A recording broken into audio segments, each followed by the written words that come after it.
Hello everyone, welcome to Midpoint.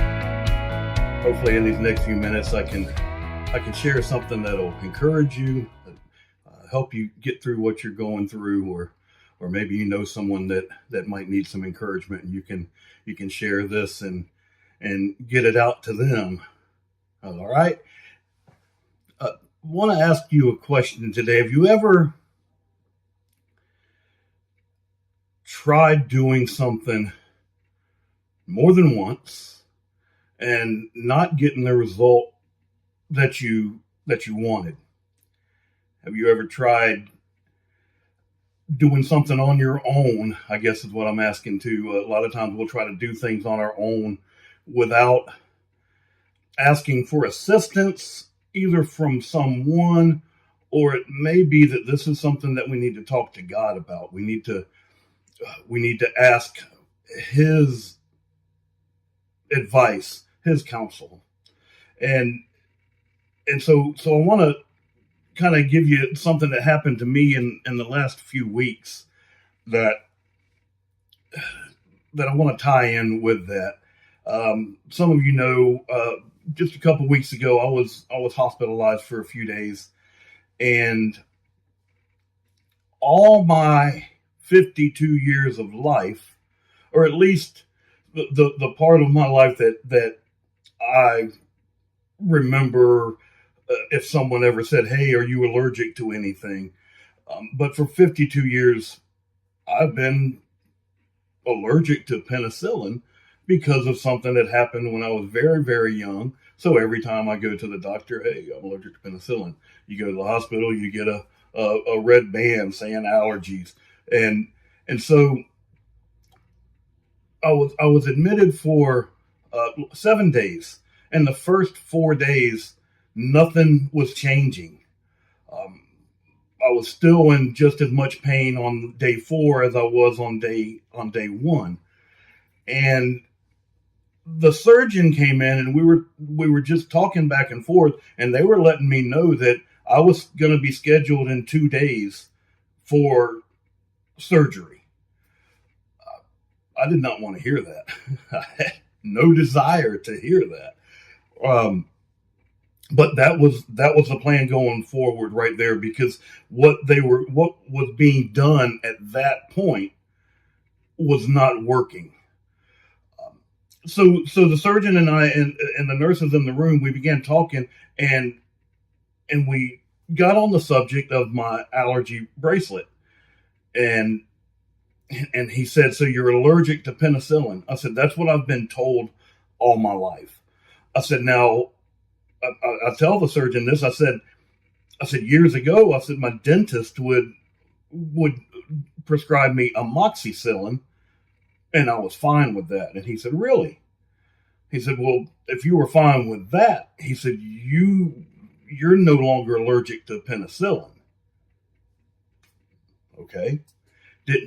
And he said, "If we would have known that," he said, the medication we've had you on for 4 days, that medication is second choice. What we should be using is this.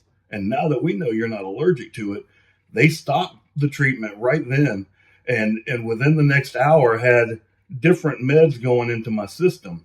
Now let me tell you, once they changed the antibiotic, once it was changed out, I no longer required anything for pain. 3 more days in the hospital, no longer required anything for pain. It was amazing at how quick it turned around and started working for my good. Each individual little drip going into my IV. Now they kept me on the schedule for a surgery 3 days from then, and they kept talking about it, and fear sets in. But I noticed, like I said, no pain, and it was getting better. Long story short, within 3 days of the right medication, right antibiotic, right application, right, 3 days, released, no surgery needed, where 4 days of the wrong thing was doing nothing, and it was making me progressively worse, and changing to where now I'm fixing to be laid up for a while after the surgery. They weren't going in to take out an ingrown nail or anything. This was extensive. Not something that any of us would want. No one wants surgery anyhow. But how I want to encourage you with that is, that took time for me, sitting there speaking with these nurses and this surgeon, and going into detail, and working something out, and all of a sudden, bam, everything turned, everything changed, everything started working for my good.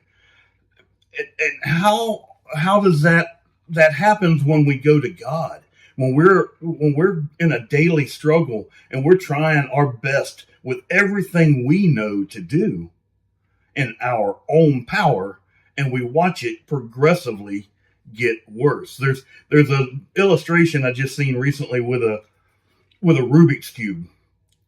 And it's a pastor flipping through a Rubik's Cube, and he has no idea what he's doing.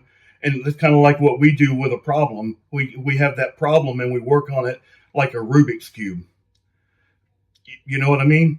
And we're in no way, shape, or form fixing to get all these colors to match on all the sides.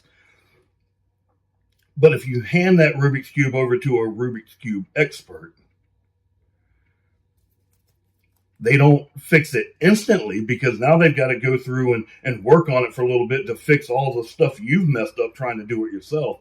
But eventually that thing is perfect again. Just like when we go to God.